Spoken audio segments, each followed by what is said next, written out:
Hi, everybody. I'm really happy that this day has arrived. I've been looking forward to it for a long time. Excuse me. Jack and I met Carol at the Harvard Divinity School conference on uses and abuses of power in alternative spirituality. And when I saw her come to our presentation, my first thought was, what is Judi Dench's younger sister doing here? And my second thought was, I want to get to know this person. And afterward, we met up and we had conversations, both there and subsequently, and she graciously agreed to be with us today. She has an awful lot to offer. Carol has stood out at the conference because of her legal background. She'll introduce herself, but what was fascinating to us was she represents women who have experienced sexual abuse in spiritual contexts, and prior to that in the workplace. And so but that gives her not only a perspective on the legal aspect of these abuse of power phenomenon, but a different kind of look at the victims of abuse, the perpetrators of the abuse, and the institutions that these things often occur in. So we were very happy that she agreed to do this. Carol, do you want to begin? I guess you're going to begin with a deeper introduction to yourself and then some talk before we open it up to questions. Yes. Thank you, Phil. And thank you for the younger sister part. That was very kind. So yes, I am a lawyer. I used to say that I was a recovering lawyer. But then I found out that probably lawyers don't actually recover. But in any case, excuse me, I've had quite a cold this past week, so I'll try not to bother you with my coughing. In any case, I was a lawyer in a large law firm. I represented corporate clients. And I started doing that quite a few years ago, and we came into the what I think of as the Anita Hill, Clarence Thomas era. Those of you who may remember that, in which sexual harassment became a thing for really the first time as a legal matter. And I then was helping clients to develop policies and training and procedures to have in place to be able to hopefully eliminate or reduce the instances of sexual harassment in the workplace. I did that for a number of years. I retired, and in 2018, about a little bit after Harvey Weinstein came to the forefront of our national psyche, I received a call from a woman who asked me if I would do a pro bono investigation, because part of the thing that I had done as a corporate lawyer was investigate sexual harassment in the workplace and sexual misconduct of all kinds, actually. And she asked me if I would do a pro bono investigation because she felt that there was a lot of sexual misconduct in the Buddhist community that she was in. That community was Shambhala. It's headquartered in Halifax, Nova Scotia. And I agreed to do an investigation for her. It turned out that the leader of the community was, in fact, sexually assaulting women. And there was a lot of press involved in that case. And pretty soon I had a lot of women who came forward, and also men. So we're saying women, I think, because it is the case that a majority of the survivors, the victims, survivors, whatever word that you would like to use, of these things are women, and the majority of the perpetrators are men. But it is not the only configuration that we see. So when I say women, if I do, I really should be saying survivors, because they could be men or women. In this case, a lot of survivors came forward then and said, well, this is something that happened to me.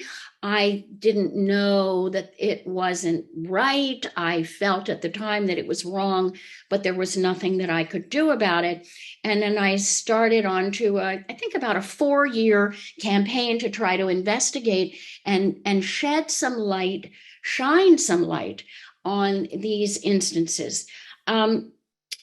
I found that many organizations were not amenable to change, that there were things that were baked into their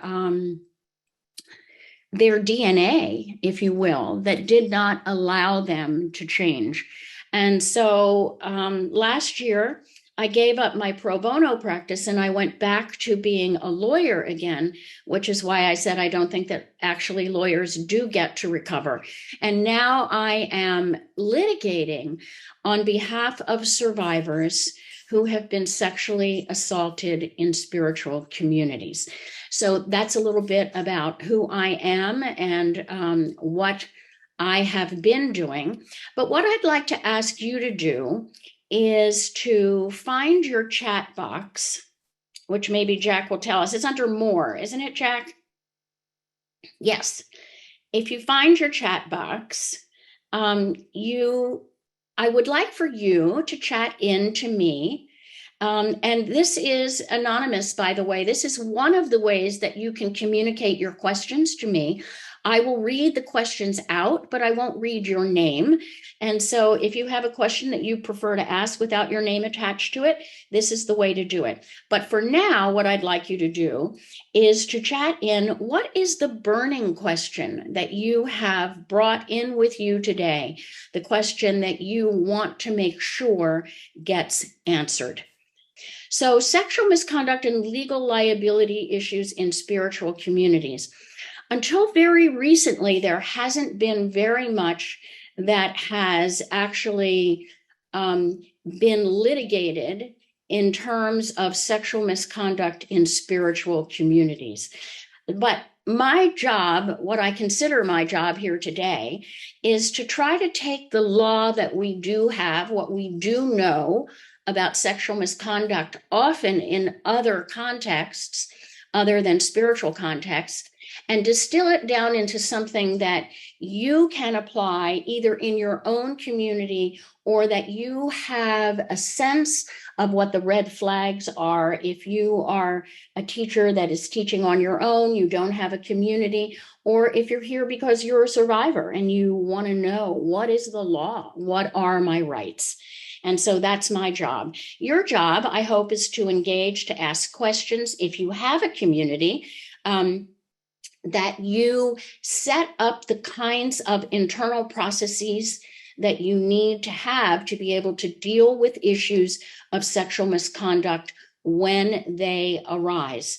And so a big part of this is going to be understanding about what is consensual and what isn't. Because if there is one thing that I find over and over again, it is that we do not understand what is consent. And that's not really a surprise, because in fact, consent has changed. Our ideas about what consent is have changed a great deal over the years. So we're going to talk a little bit about that. I want to talk about some of the nuts and bolts of having policies, processes, what you really should have if you do lead a community. I want to talk about power, consent, and how the law views that. I want to talk about the tactics of coercion. And then if we have time, we can certainly talk about recent cases in spiritual communities. So let's talk about Liability meaning that under the law, you can be held liable for your actions.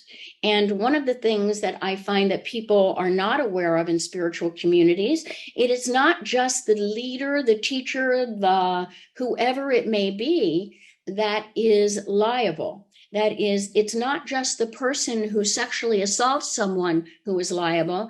It can also be the board or other leaders and teachers in the organization. So here's what there's liability for that I see. There's certainly liability for sexual assault. So I think we could all understand that if you sexually assault someone, and I'll talk about a definition in a moment, that you could be held liable. Again, I think the issue that happens for people is understanding the word consent. And so a lot, if you begin to look at the kinds of cases that we see played out in the media, perhaps, you will see that there are a number of ways in which with the way we're thinking about consent may be wrong. One is that consent is very much impacted, or the ability to consent is very much impacted by a power differential. So when there is a power differential, we may not have consent. And so it's very important that you understand that.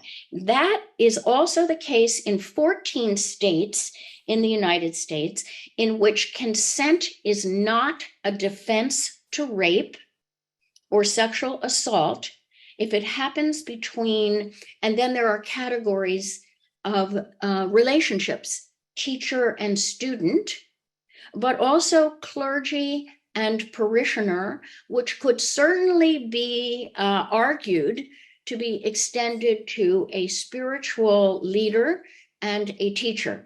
And in those states, no matter what, there is no consent if the activity was between a teacher and a student, a clergy person and a parishioner. And so another way in which our idea about what consent is has been changing. The federal trafficking law does not even mention consent. I put this in here because later I'm going to talk about some of the creative ways in which different laws are used and are used in spiritual communities where there has been sexual assault. And one of those is the human trafficking law. I'm going to go into that a little bit more later because I bet that you and I did the same when I first looked into the trafficking law. I bet you thought that trafficking required moving people across some kind of border, like a state or country border, but it doesn't. And in fact, it is a law that we have been using in the law firm where I am against cults and cult-like organizations, many of which have a spiritual overlay. So potential liability for sexual assault, we probably all knew that, but there are places where we need to be concerned about the word consent, at least if we are misunderstanding it. For those of you who have communities, you know there is plain old sexual harassment. Just meaning that people are being harassed within your organization with sexual advances, with jokes, with those kinds of things. And even though you're not corporations, I would say that always the best practice is to follow the principles that business organizations have spent probably a gazillion dollars since the early 90s building up their defenses and their ways of avoiding these kinds of claims. And the third thing is negligence for failing to investigate and stop the misconduct. So this is the part where people don't realize that other people could be liable, even though they were not the predator, they were not the person involved in the sexual assault. So if some of you are involved in larger communities, then this will be of particular interest to you. So if you have boards of directors or leaders and teachers, there is liability for negligence in cases where you knew or should have known and you failed to do anything. So let's look at what that means. It means that for sexual assault, there's criminal and there is civil liability for the aggressor. That means jail. That's the end result of the criminal justice system. Money is the end result of the civil justice system. In the criminal justice system, we can't sue for negligence, only when there is civil liability, and that is against board members and potentially others. So this is a kind of a word to the wise. If you are, again, in communities where you have this kind of structure, it is really important that you understand the processes that you need to put in place. All right, so sexual assault, sexual harassment, consent, and organizational negligence. So what is sexual assault? It's a big, broad umbrella term. It means contact without explicit consent. It can be attempted rape. It can be fondling, groping, sexual touching, and it also includes rape. And there's the legal definition, or at least a general legal definition of rape. Every state has their own definition, so it depends on where these kinds of acts occur. But basically, it is sexual penetration without consent. And again, the consent should put up a red flag for us now, because those things that we may have understood to be consent in the past may no longer be valid. So what are we seeing about consent? Well, the first thing that I would say is, if any of you followed the trial of E. Jean Carroll against ex-President Trump, then I think that you might have noticed that the jury actually had a very different view of consent and also what is needed to prove rape than we might have previously thought. A lot of these cases don't go to trial. So when we see a case that does go to trial, we're always very interested in lawyers in what has the jury accepted and what have they not. And so in that case, as you may remember, the jury was not concerned that E. Jean Carroll did not scream. They were not concerned that she did not tell anyone within the store. They were not concerned with any of those things. And so I think that as a lawyer, I look at that and I say, we can talk, all of us can talk about how our kind of cultural understanding of consent has changed. But when we see it filtered down to the level of a jury, then we really know that things have changed. So consent is established and reestablished, and it has to be unambiguous. It requires voluntary agreement. So, we've heard things in the past like no means no. But one of the things that I always think is that you really need to have a continual yes in order to be operating within some kind of understanding of what is consensual. And then here's another one that we talked about just a few minutes ago. When one of the parties is in a relationship with the victim, where there's a power imbalance, consent may not be able to be freely given. So sexual harassment, if any of you have ever worked in any kind of large organization, you've probably had sexual harassment training every 2 years. And so I probably don't need to say too much about that, except that I would apply this definition to any of you who have an organization. I've seen a number of cases of sexual harassment within spiritual communities. And by sexual harassment, I don't necessarily mean touching. I mean language, jokes, advances, those kinds of things. Hostile work environment, quid pro quo. Once again, it's about the power. So what about organizational negligence? Well, when you have a duty of care, and that just means that you have a legal responsibility to make sure that other people are not harmed, then if you do something or you fail to do something that causes another person damage or injury or loss that is predictable, that is foreseeable, that you should have known would cause another person to be harmed. And the way that this shows up, I'm going to go back one if I'm able to here. Yes. The way that this shows up is, let me give you an example of a case that was filed in California. And it was against a spiritual community by 3 women who alleged that their teacher had sexually assaulted them. And in addition to suing the teacher, they sued the board of directors.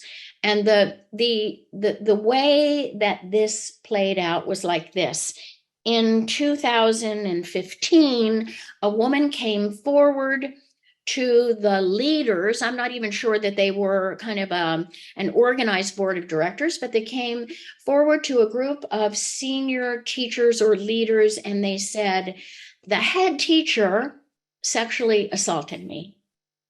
And they did not do anything about that. This is not uncommon in my experience, which is why I'm looking at my wall, because I have a whole big long piece of paper with all of the cases that I have, and almost all of them that when this information was known, nothing was done about it.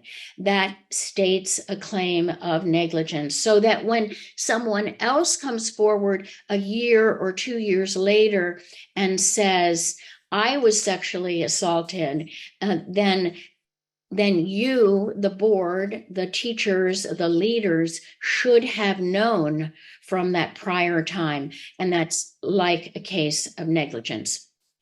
Now, we've talked about negligence, we've talked about sexual assault. But the law in this area is very elastic. Well, the law is elastic in of itself. But what I am seeing is a lot of different laws that are being used in the cases of sexual assault in spiritual communities. One is the federal sex trafficking law. So let me tell you just a bit about that. If you remember Harvey Weinstein, Harvey Weinstein was found liable, or he settled probably, but he was charged with human trafficking under the federal human trafficking law. And when I saw that initially, it probably was in 2019, I thought, well, I don't remember that Harvey Weinstein was actually, like moving people across borders. But in fact, the human trafficking law does not require that. In fact, it requires very little movement or none altogether. So let me tell you what it does require, because it is being used in a number of spiritual cases. It requires someone to be recruited or enticed into sex by fraud or coercion. That's it. And there's a little bit of, and also we have to have a little bit of interstate commerce, which we can get by having advertised our retreat center on the internet, or having used a cell phone, or having had something from out of state. It's very, very small. So I'm just eliminating it altogether to talk about it here today, to say that in a lot of spiritual communities that have run afoul of the law, they are recruiting or enticing people into sex by fraud or coercion. And if you remember Harvey Weinstein, you can see how that fits so beautifully with him. He was enticing young actresses into sex by fraudulently saying that he was going to get them interviews with big producers. He was going to make their career, though that was the way that the sex trafficking law was used. We have used it ourselves in a number of cases in which, in spiritual communities, there is a teaching that having sex with the teacher is a positive thing, even if it feels like rape to you. It's because you are not enlightened enough to understand that that anything that the teacher suggests that you do is a blessing to you and it is for your benefit. That states a claim for human trafficking. RICO. So as you can see, sex trafficking wasn't developed to be used in this way, but it's quite broad. And when it is broad, it's able to be used in any way that fits, the categories that it establishes. So we see RICO. RICO is the Racketeer Influence Corrupt Organizations Act. It was established to try to fight the mafia. And many organizations that operate, spiritual organizations that operate as cults, or have cult-like behavior, which we can talk about that and the coercion on that, also have patterns in which other people within the organization actually contribute to the sexual assault by facilitating it. And so that's just another law that can be used in a lot of different ways. Negligent hiring and retention is often used in these cases, and who knows what else. I've seen things pled like soul murder, faith rape, whatever it may be. This concept of coercion, the concept of fraud, the concept of the power, just a simple power imbalance, means that teachers and leaders need to be extremely careful about what is happening in their organizations. Okay, so I see that I have a lot in my chat box, so I'm going there now. Let me get my glasses here. How can you tell you're being manipulated if all you want to do is to be a good student?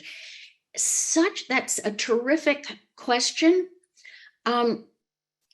If being a good student requires you to do something that kind of in your bones, you feel like if you talked about it with your mother, your sister, your best friend, that it would not be a good idea. I think that some of the wanting to be a good student can be used as a manipulative device by unethical teachers. How do we change the culture of spiritual communities to stop this from happening? That is really, I was going to say the $64 million question, but I only know, this is to me, the only way that I know. I spent 4 years trying to get yoga communities, Muslim communities, Hindu communities, Buddhist communities, and everybody in between to take accountability for what was happening, and I wasn't able to do it. So now I've come to the conclusion, at least for me, that the only way to stop it from happening and change the culture is for people to get sued, and for all of us to understand the terrible consequences of this for survivors, for communities, for everyone. Please speak to the relationship between individual justice and social justice. Yeah, so that's a really complicated topic. Let me say that what I'm pursuing, what I've been talking with you about what I'm doing is individual justice. So I have a plaintiff, I have 5 plaintiffs.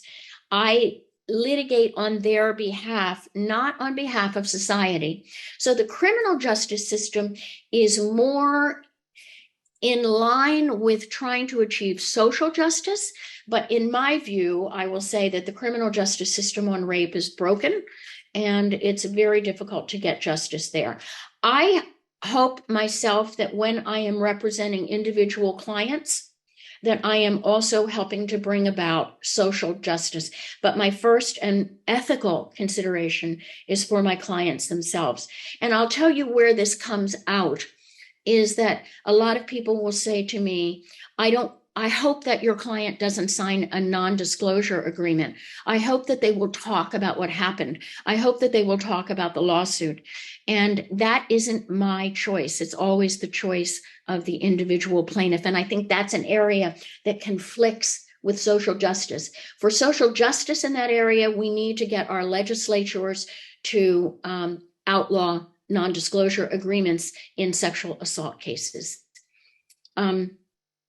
Some successes, I have seen limited successes, but we're early on in the game. I have seen one community, one Buddhist community that offered a kind of reparations payment, a kind of mental health restorative payment to women who had been harmed. So that is something. Other than that, I am sorry to tell you that there are limited successes, at least so far. If you invite me back next year, Phil and Jack, I may have better news. How do we bring false light in other circles to light without harming our own practice? Wow, I'm going to hold that one off.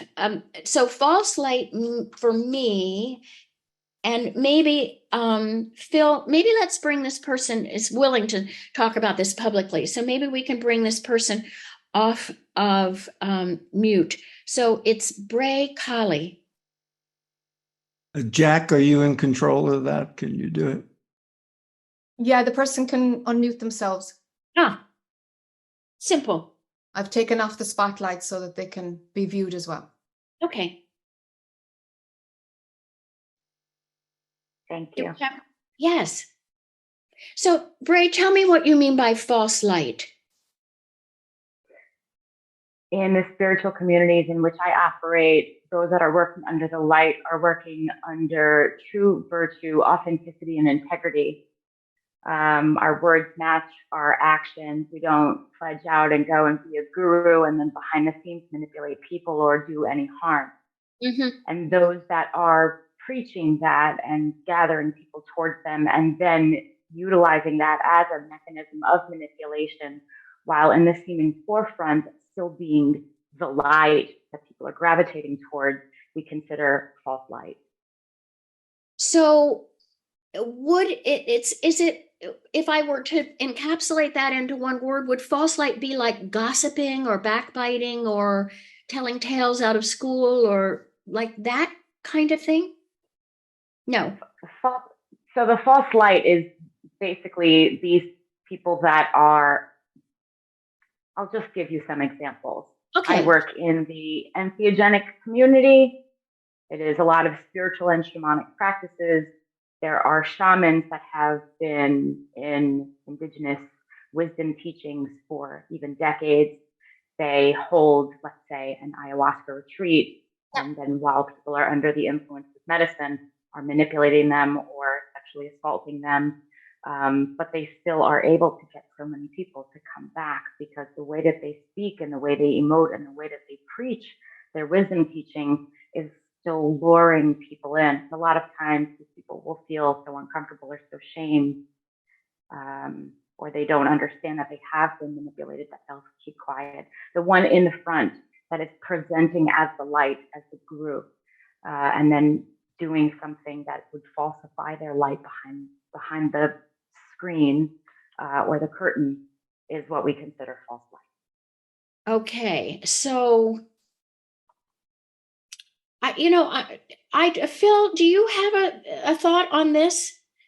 How do we bring false light in other circles to light without harming our own practices? If I understand correctly, the question has to do with groups other than our own? In other words, if you hear about something and you're not a member of the community, what to do? Is that Possibly, or if I have been a member of that community and left because I understood that those practices were going on. Yeah, I guess that Either we're asking questions about blowing the whistle Yes. on things, Yes. and it's something I know Jack and other members of ASI, we've wrestled with a lot. What criteria are necessary before you say something so you're sure you're not falsely accusing somebody? Right. Yes. And that you do it in a way that protects the innocent people who are involved, that doesn't rebound, to your discredit or your liability. This is delicate stuff, and I certainly don't have the answer. That's why you're here, Carol. But to Bray's question, I mean, it's a really important question. And oftentimes I am caused to say things like, I'm only the lawyer. And the law doesn't always provide us with the best solutions. Sometimes it provides us with the only solutions, but we're also look, someone said to me once, and I never had occurred to me, probably should have, is that the law is a low bar. Ethics and morality are above the law, right? And so we also have to consider those. Absolutely. And those are really tough kind of case by case decisions for people. I think what I can say to that is I've done presentations in lots of groups where people have said to me, I can't talk about this because it would be gossiping. And one of the 16 precepts of Buddhism is no gossiping. Well, but no, right? We have to have a broader idea of that. If somebody is doing something that's harming other people, it's not gossiping. It's actually a highly ethical kind of path to take. So thank you for that question. And I hope that we shed some light on it in any way. Can I pop in? Yes, please, Jack. There's one case that we were tangentially involved with, that I was personally very involved with, which is now in the legal arena, where it came to light that practitioners or followers of a teacher, whether they were still in it or had left it, we'd come across several cases of where, as soon as the victim is blowing the whistle to a spiritual leader, the spiritual leader's first response is defamation of character, and Yes. they slam them with the law first. Yes. And that tends to be something that most whistleblowers were not prepared for and don't have a rebuttal. Mm-hmm. And so slowly but surely, it's like, okay, this is going to come. And when the whistleblower is prepared for, I'm going to be shut down, my spiritual teacher actually doesn't want, in this case, to do better, doesn't want to repair, restore. They don't. They want to preserve their status quo. That's often the case. And so when the whistleblower is prepared for the rebuttal and is prepared for their next steps, they take it much, much further. And I've seen resolutions happen. Oh, interesting. Jack, thank you for that and for mentioning defamation. So it's a huge issue. I can only imagine that when people finally speak out and they are threatened with a lawsuit for defaming someone, that it is a terrible, terrible experience. What I would say is that, and the reason that I know it's terrible is because, look, I was threatened with defamation once in one of these investigations, and I'm a lawyer, and it scared the living, out of me. I mean, I was really frightened. And I immediately got a lawyer, and this happened to be in Canada. And he said to me, "Do you believe that these things are true?" And I said, "I know they're true. You know, I have 7 people who are telling me patterns of behavior that, you know, that you wouldn't, and they don't know one another. Here are all the reasons that this is true." And he said, "The last thing that somebody wants to do is to bring a defamation suit and have a bunch of people put under oath and testify." So these are threats. You know, they are not even, this is what makes me even angrier, is that they're not even valid threats. You know, they are just, let's shut this down threats. And I do think that one of the things that we need to do is to help people who are coming forward to be protected against defamation. Defamation in the United States, well, here's what I was going to say before Johnny Depp and Amber Heard. Defamation is very hard to win on in the United States. So the perpetrator, the teacher who's threatening defamation, is going to have to pay out of his or her own pocket. And it's an expensive case to bring, and it's an expensive case to have to pay out of your own pocket. But of course, it is for the other person as well. And so what I have done in the past is to try to get pro bono lawyers for women who have been threatened with defamation, because you know where this feeds into is the media. The media is a great source of spreading news about this kind of thing so that other people are aware of things that are happening and don't get entrapped in the same situation. But the media is more and more wanting some kind of guarantee, like using a person's name on the record before they will print the story. One of the things that I have found in my non-recovery and back to being a lawyer is that when you file things in a lawsuit in court, anybody can print them because they cannot be the basis of defamation. So thank you for all of that. Is there a difference? Have you noticed differences between spiritual arena, sexual abuse, and the pattern found in other arenas? Well, the only other arena that I am, familiar with from my own experience is the corporate America arena. And I can assure you that the differences are huge. They're just huge, by which I would say that corporate America is doing a much better job with this than spiritual America. So if you went to somebody and said, "I am being assaulted in my workplace," and any decent company of any size, and that's generally not because out of the goodness of their hearts, but because they have lawyers, would be investigating and would be, I did investigations in corporate America. If I found that somebody had sexually assaulted somebody, they were fired. I mean, that was it. There was no, "We're going to sue you for defamation. Can't you get over it? This person is looking out for your best interest." None of that. That's the difference that I see. Yes. Okay. Great question. Can legal action be taken against an organization whose founder was a sexual predator but is deceased? And the answer is yes, because the civil side of the U.S. justice system allows for that claim of negligence against an organization if there's some evidence that the organization was aware of it. Yes, this organization has not acknowledged this issue. I'm not surprised. And its supporters tend to attack those who attempt to make it known. Yes, all of that I have seen, and I know, and I feel for people who are trying to bring some kind of truth to light and who are being shut down. But the answer is yes, it is possible, depending upon the facts.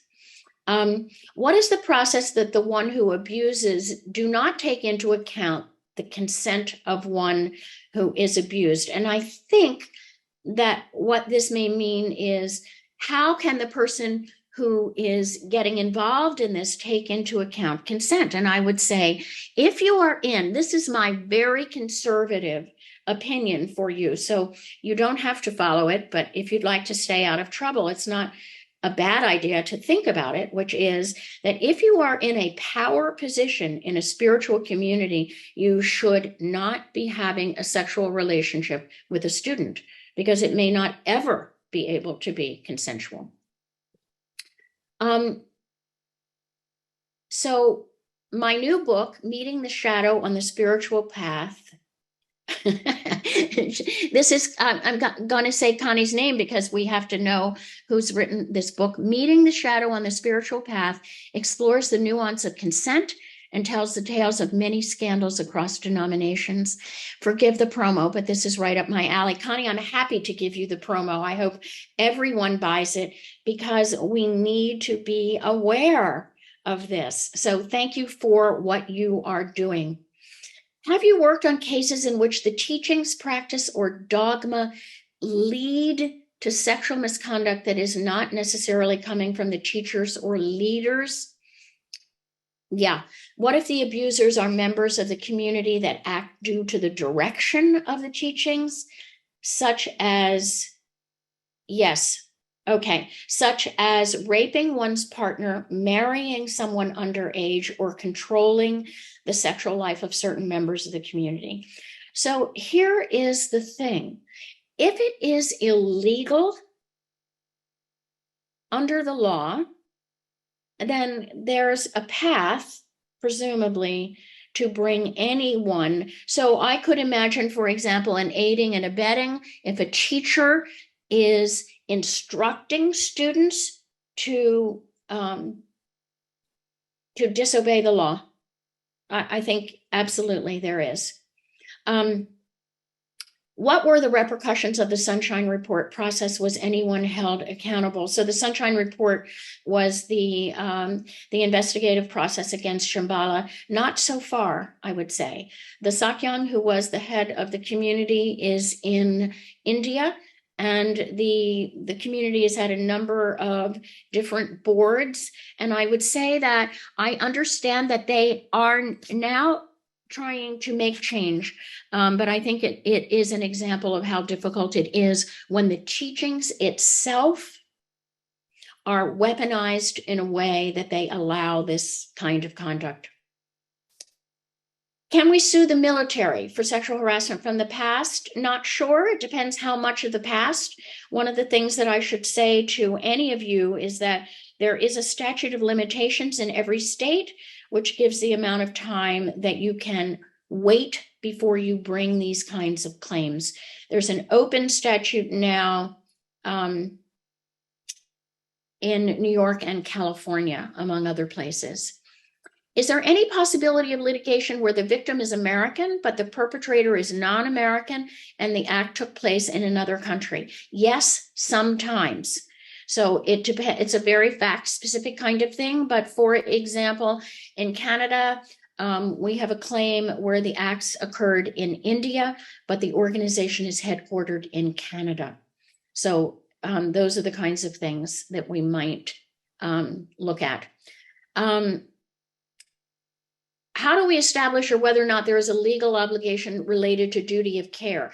I think the conservative advice that I would give you is to assume that you have a duty of care of people who come into your center or into your retreats or into your practices, and that you should proceed with that basic understanding that you may have, as opposed to later finding out that you do.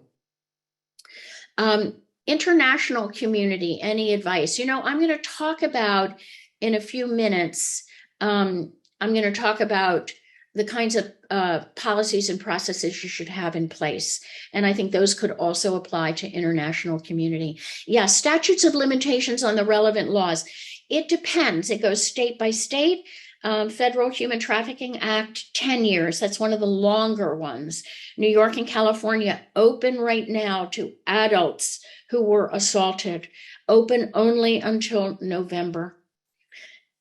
The psychology of good student is rooted in good child, yes, and good girls, I think, for many of us, being silent, submissive, obedient to parent for love and approval and belonging, absolutely. 2 stories of success. Thank you. Yes, LA Zen Center. I know of that. Thank you for that. And Kripalu. Yes, and I'm sure that there are others, and the reason that we don't always know about the success is because there were not lawsuits, and therefore they may not have come into the public view in a way. Phil, I know you've written about some success stories in there.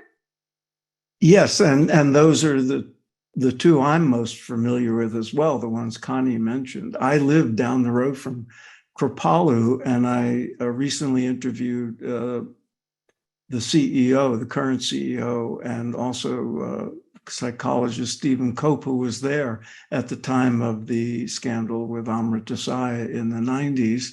Yeah. So if people want to go to my Spirit Matters podcast and look at the back in a few months, you can hear that. They're very open about what happened. They function now in a non-guru-centric way, and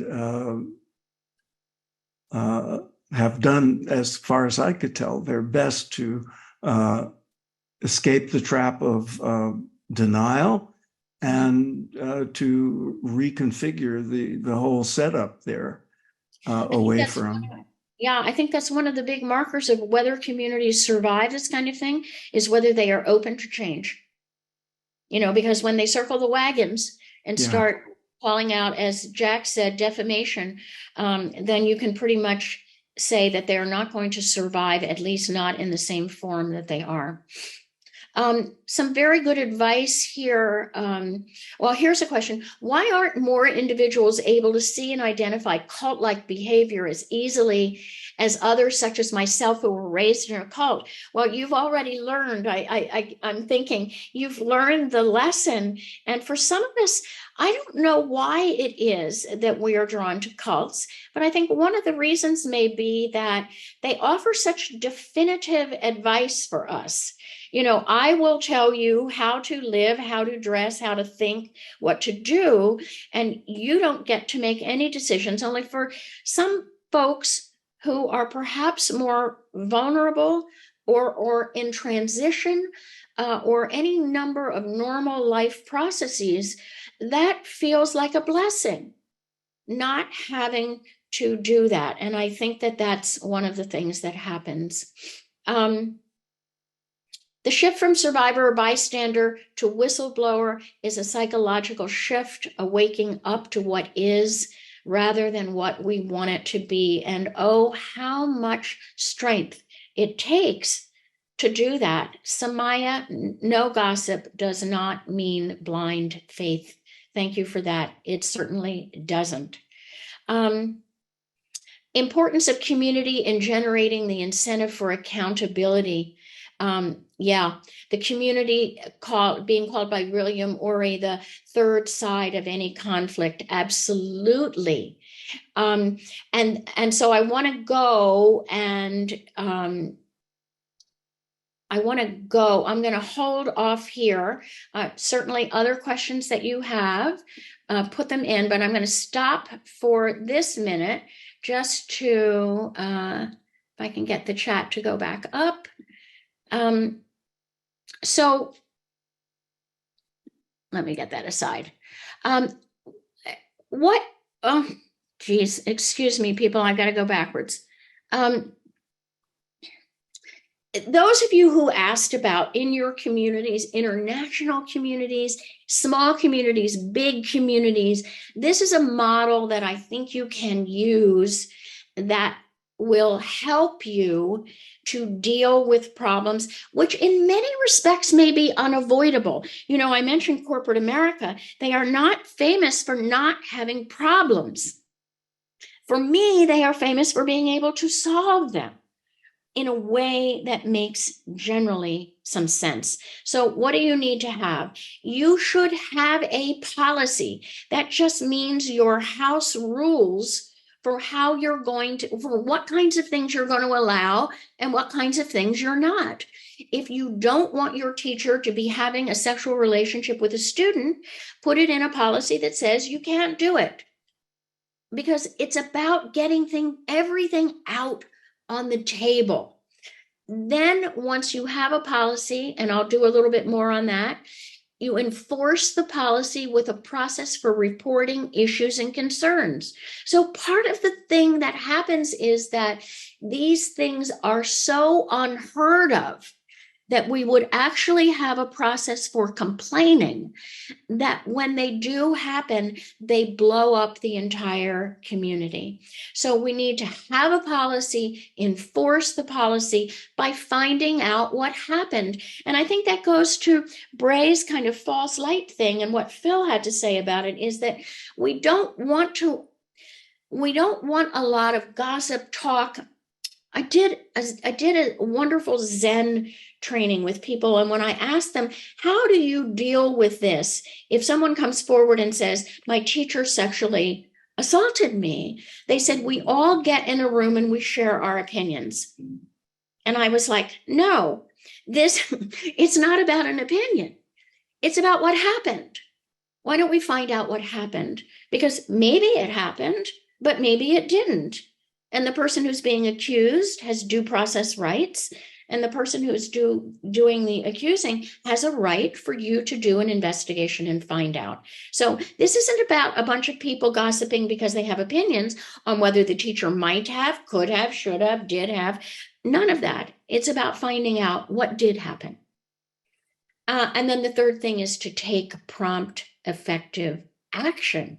So none of this is any good if we don't act on it. So policies, enforcement, and action. So those of you who want to have some rules within your community, and that's all that policies are, then this is what you need to do. Say, what are the things that we don't want to have happen in our community?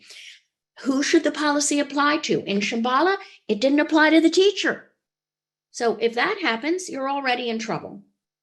What's a violation of the policy? Spell it out in as much detail as you can. What is the process for reporting a violation? I see tons and tons of people who have a policy that says you've got to report it to 17 different people, but they're all on the board or they're all on the ethics committee. Well, but what if one of those people in those groups is the person that you're wanting to make a complaint about? Your process for reporting has got to be thoughtful. You need to talk about what's going to be confidential. I'm working on a case now in Ireland, and the organization is saying, well, you know, they told us about the sexual assaults that we're having, but they asked us to keep their names confidential. So we couldn't do anything about it. That's not true. You have to investigate these things, but you have to do it with sensitivity in terms of how much confidentiality you can provide to people. You want to encourage people to report, and you cannot retaliate. So these are some of the ways that people get into trouble. My favorite one is the people who say, well, it was an informal complaint, and therefore I couldn't do anything about it. There is no informal complaint in the United States. If you know about it, you're on notice and you are obliged to do something about it. And I don't think I'll belabor this because I want to get back to your questions, but I do think that when we're talking about investigating, there are two things that I would say about you. If you have a complaint that comes in that your teacher has sexually assaulted someone, this is not something that anyone within your community should investigate. It's just fraught with difficulties. If it's the kind of peer-to-peer thing that we talked about earlier, then yes, someone who can be neutral, someone who can have some, hand-holding, maybe from a lawyer or from an HR person about what they should do. But basically, the main thing is it has to be neutral and it has to be thorough, and you have to talk to people and you have to find out what happened, except when you're talking about the teacher, because you cannot be neutral if you have a Samaya vow with your teacher. If you have loyalty to your teacher, there is no way that you can be perceived as being neutral. And then at the end of the whole thing, you have to take prompt, effective action. And in a lot of cases, that's a very painful step to have to take. But if you don't, then the whole thing has no teeth from the beginning to the end. All right. If you have questions about that, please chat them in.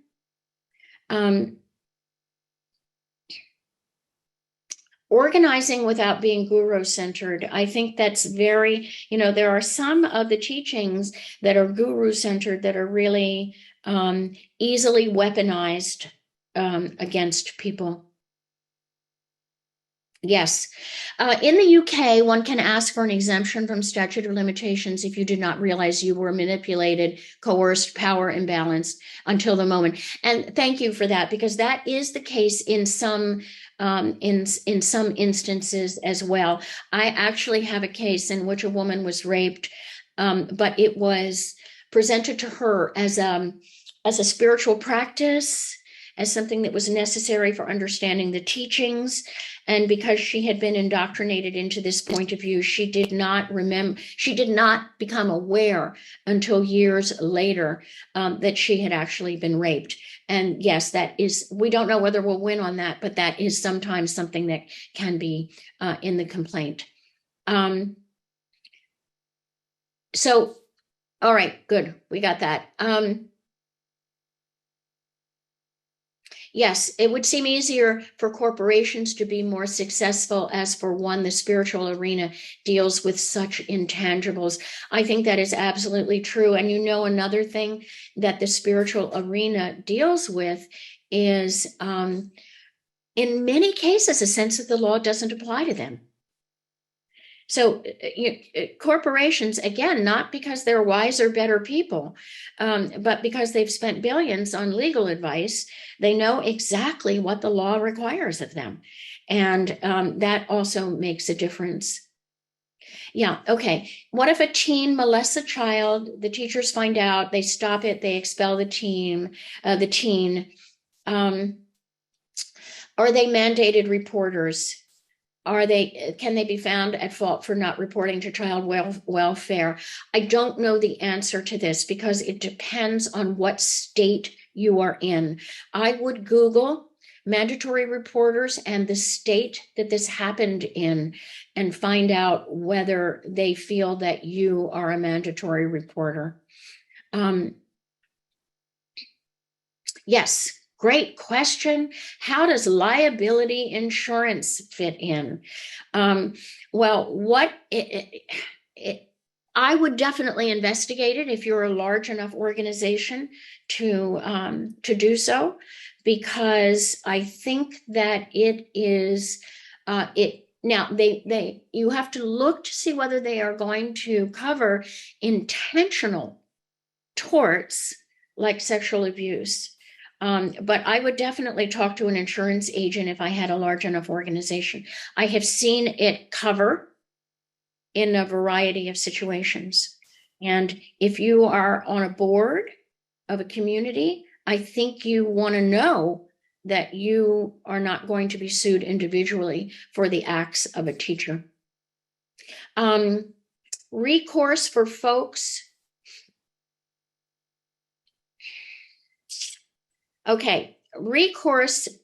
What recourse is available for folks who experience abuse in a one-on-one guided psychedelic assisted therapy relationship, which is popular but currently underground? So first, I don't know. Okay, so I haven't seen a case on this. So what I'm going to tell you is just really not legal advice at all. But I would not be surprised if a case could be made. That doesn't mean that it can, but it means that I could see some circumstances in which it might be possible. And that's a really, when Bria, when you were talking, I was thinking the same thing. This is a kind of a new frontier. Right? It's underground. I don't know. Here's what I would say. It has some red flags for me. It has some red flags. Wonderful. Some people who are able to connect. Yes, here is someone who is recommending Judith Herman and her groundbreaking book, Trauma and Recovery, her new book, Truth and Repair, How Trauma Survivors Envision Justice. I cannot recommend it highly enough, both of them. Judith Herman, Trauma and Recovery, Truth and Repair. She's speaking directly to trauma survivors. Okay, here's a person who says, I put organizations on notice. They instead went to the victims to silence them. Therefore, it continued. I don't want to be involved, but is it bad or good that I informed the organizations that support the teacher? You know, I will speak for myself and say, I think it's good. I think, honestly, the next frontier is not just the organization that the teacher who is abusing people is a part of, but the entire ecosystem of organizations that support the work of these teachers, their books, their podcasts, everything that makes them money creates an ecosystem that is dangerous to survivors. That's my personal non-legal opinion. So let me see. Connie is on the chat, so let Connie know if you'd like to join in her free online leaderless circles to read her book and do spiritual shadow work. Tremendous, Connie. Thank you for that. So go to the chat, folks, and connect with, yeah. So also from Connie, when she published her book, she took out liability insurance because the fear of defamation claims from the teachers I exposed. Phil, were you worried about that as well? Yes, but Yes. I let my publisher's attorneys vet the manuscript before, Right. it went to press. So all I got was some angry emails. Yeah. Okay. Exactly. And your publisher undoubtedly had lawyers, and that's what the lawyers Oh, are, yes. right? They're reading it for the defamation possibilities. And other, other issues like libel and Yes. slander and that sort of thing. Exactly. Yeah. Okay, so here's an interesting question, and I may need some help from people on this. Will you be getting into some policy considerations, specifically preventative policies such as dress codes, not using perfume, and in other words, policies that help to lessen sexual promptings and distractions, and perhaps issues regarding isolation with a student and a teacher. So I'm just going to give you both my personal opinion and my legal opinion, which is I don't care what your policies are on dress codes. I don't care what your policies are on perfumes. Policies that help to lessen sexual promptings are not going to help you if a student rapes a teacher. If a teacher rapes a student, for exactly the same thing that I said about E. Jean Carroll, which is a jury doesn't care. Ultimately, the jurors, 12 people, are the ones who say, was this a sexual assault or wasn't it? And I don't see anymore, certainly throughout litigation, that people are protected by having a dress code or a perfume policy or policies that help to lessen sexual promptings. It is on the teacher or the people who are doing the assaulting to be educated. But I am willing to have anyone else jump in on this and give me your opinion. Anyone interested in coming off of mute, please do. Yeah, I might say something, Carol. Yeah. I originally thought this was very black and white, the victim and the perpetrator. Yes. But after interviewing a lot of people and really researching this, I see a lot of nuance. Uh-huh. There are women who, at least consciously, want to be sexual with their teachers, Uh-huh. and some end up marrying them. Yes, We don't know what the power dynamics are in those marriages, obviously, yes, but I feel like the victim narrative yeah, it's too narrow. is too narrow, and it creates this black and white thinking about this. Yeah, I absolutely see that, Connie. And it is Connie, isn't it? I can't see. Yes. So Connie, thank you for chiming in on that, because you know what they say, to a carpenter, everything looks like a nail that needs to be pounded in. And Yep. so for lawyers, we are trying to make it as black and white as possible. So I do appreciate the nuance of the gray. I don't think that having either, I absolutely know what you're saying, but I don't know that having a dress code or a perfume policy is going to reduce or change that dynamic. Totally agree. Okay.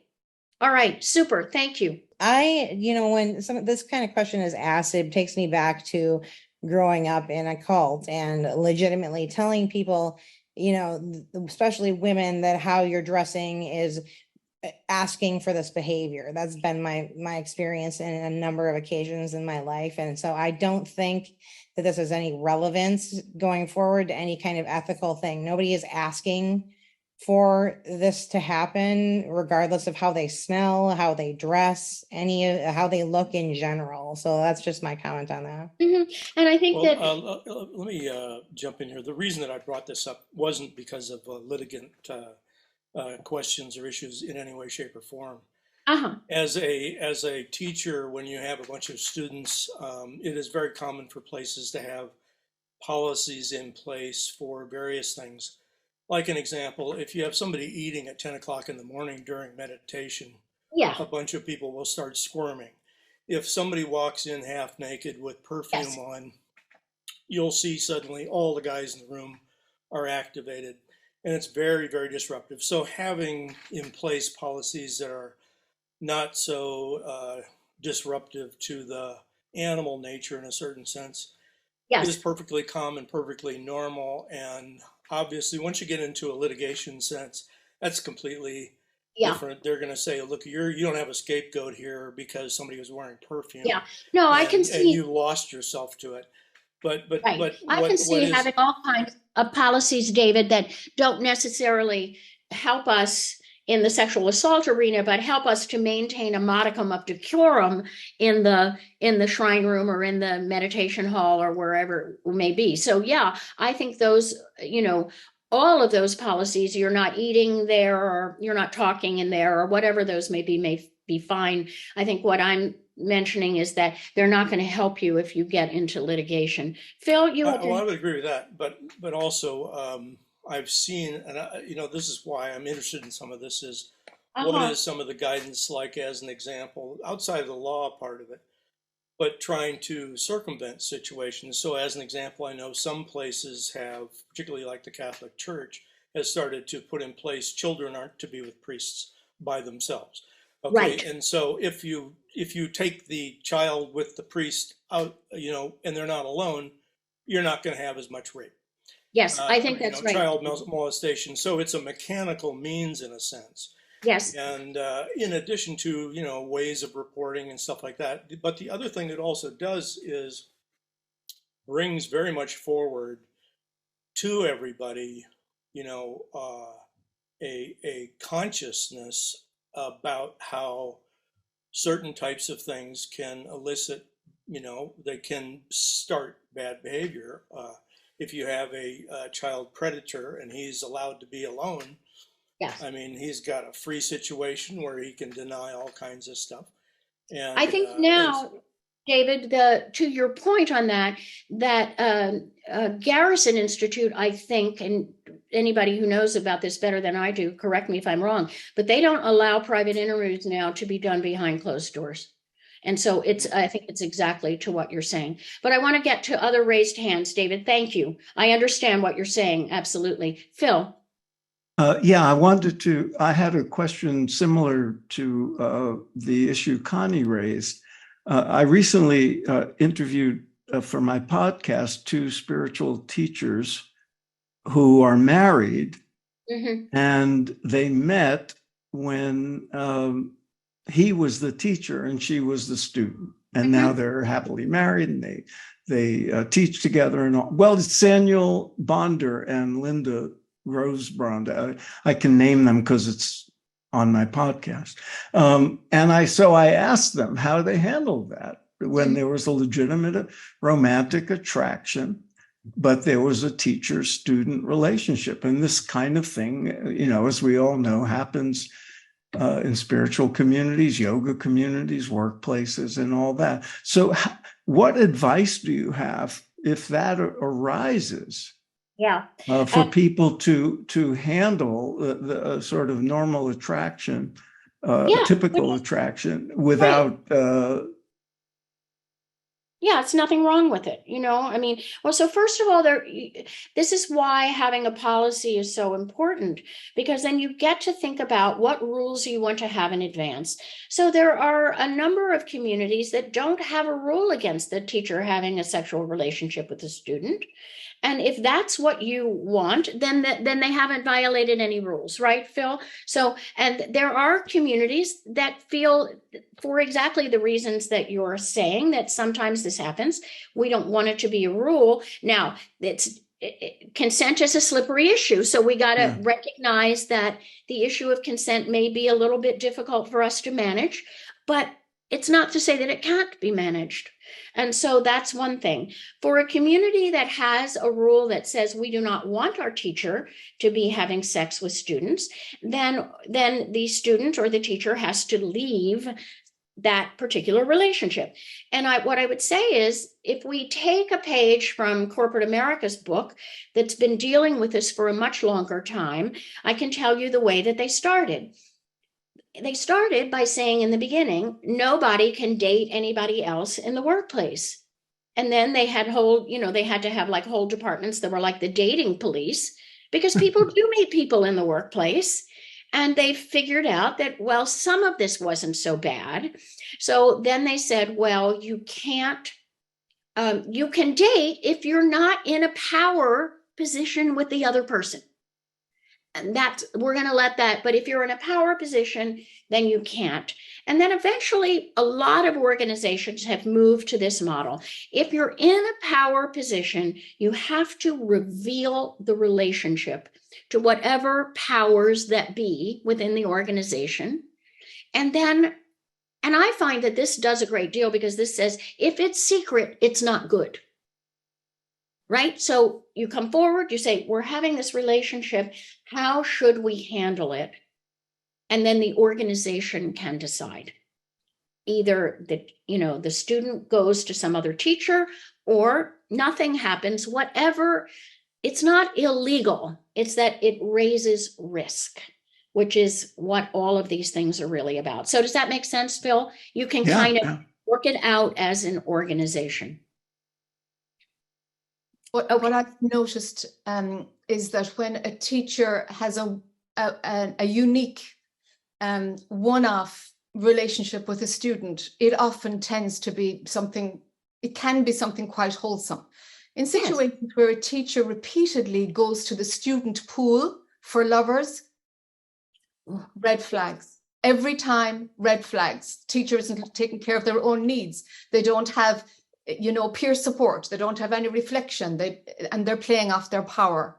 So it's the repetition. That's a very good point. And someone has just written in also the same thing, that there's a difference between a teacher having a sincere long-term relationship of permanence and a sexual predator who has serial sexcapades. The student pool is not a dating pool. And so if it's that, then I think it does. I think you're right. It raises red flags. And of course, it's difficult for organizations to figure out the difference when they first begin. So these are, this is why some organizations just say, no, we don't want it all together, because we want to have to deal with it. But others feel that it's better, to have a rule that is more flexible. Either one are okay, as long as you deal with it. Okay. Michelle Obama was Barack's superior in an organization when they first met. Happens all the time in corporate America, right? In a law firm, most people are married to other people because they work 80 hours a week and they don't get out and find anybody else except, who's in the law firm with them. So it's very common, actually. Yeah. Okay. So Connie has raised the thing that is one of my pet peeves, which is the element of hypocrisy in celibacy. So that's another one. If the teacher is celibate but is having sexual relationships, then for me, that Jack, that's like what you're talking about, another red flag. Here's another one. We are contacting women who we believe were victims 40 years ago. Wow. I haven't even read the rest of this, but I can tell you that I just interviewed a woman whom I asked her when she was raped by her spiritual teacher, if she remembers, and it's okay if you don't remember, I said. And she said, I remember exactly. It was the day that Neil Armstrong walked on the moon. So for those of you who are too young to remember when Neil Armstrong walked on the moon, it was 1969. Okay, so we are contacting women who we believe were victims 40 years ago, asking them questions as we try to expose the corruption and or hypocrisy at the core of the present day iteration of the same organization. Is there any legal jeopardy in doing so? Great question. I don't think so. I don't see defamation because you're not really asking, you're not planting the information, I presume. You're asking them if they were.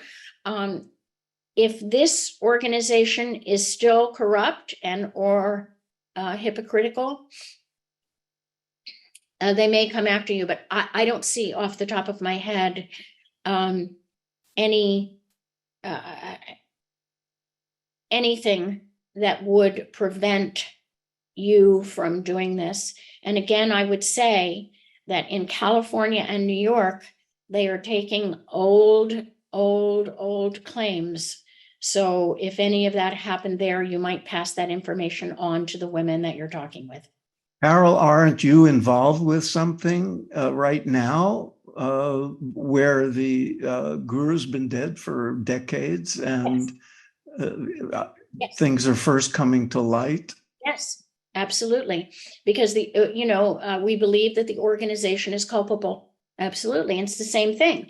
If this is an organization that was involved 40 years ago and it's still the same organization, then, it's hard to say, but there is that potential. But what if the current leadership was not leadership at the time? Right. But if the organization existed at the time and dots can be connected, it's possible. It's not easy, but it's possible. I'm cognizant of the time. I have that it's 3:27. Are there any asks? There's no organization. Okay. Can you be sued by the family of a deceased abuser who settled with a non-disclosure agreement? If there's a non-disclosure, it's up in the air whether you can speak or write about it. There are some people who believe that they're against public policy. It depends on where you are and what the courts are thinking about it in that state. And when there's no organization, it's difficult to sue without an organization for one reason, because that's generally where the money is. And if you remember, the civil justice system is the side that goes that the reparations are money. And if the teacher or the predator does not have money, then you don't really want to take a survivor through that kind of a process. Phil, I have 3:28. Then we should probably invite you, Carol, to offer any final words of wisdom or advice or suggestions, and invite you to share your contact information if you choose to.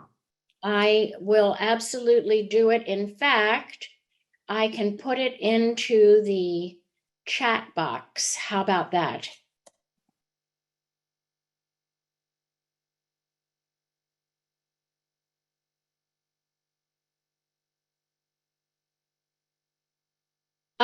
I think what I would say is, first of all, thank you, all of you, for being here. The fact that you're here and that you're interested in this topic tells me that your eyes and ears are open, and that you're thinking about the issues and what some of the bad effects can be of these kinds of things. So I appreciate that. I think the second thing is to really be understanding of having, if you have a large enough, formal enough group, to have a policy in place that says what your kind of rules are, from things like that David mentioned about just decorum in the meditation room, to things like sexual relationships, so that you know how to deal with them when they come up. And the third thing is that for those of you who, again, all of you, because you're here, don't give up. Don't allow these things to happen in your community, in the communities that you see around you, because the law is not, it's not the easiest place to be. But when the hammer of the law, when it comes down on you, it makes an impact. And so, yes, somebody asked, can I refer people to you? Absolutely. You can. I speak to everyone who comes to me personally. And I just feel like somebody asked me about, this was in the context of Buddhism, if I felt bad. I guess because they thought that maybe I was attacking Buddhism. And a woman who was with me defended me by saying she's upholding Dharma. And that is what I feel like all of us need to do. We need to uphold the teachings of whatever, the good of the teachings of whatever spiritual community that we are in, and not allow the bad to tarnish that. So those are my words of wisdom. Thank you for being here. You have my email address. If you have questions, reach out to me. Thank you all for your questions, for Jack and Phil for inviting me to be here today. It is such a pleasure to be with people who care about this issue. So my thanks. Thank you, Carol. It's been invaluable. I'm sure I speak for everybody when I say that. And thank you for all the good work you're doing. Thank you. And can I invite people to save the date? Same time, same place, August 28th. We're going to explore the 2 tenets in our own code of ethics that most of you would have signed up to that explore this issue. So let's bring our, information that we digest from this webinar into how can we upgrade, change, or is the code of ethics that we're encouraging yourselves, myself, and organizations to adhere to, is it appropriate given what we've learned today? So I hope to see you August 28th again. Thanks, you. everybody. Thank you. Bye-bye. Bye-bye.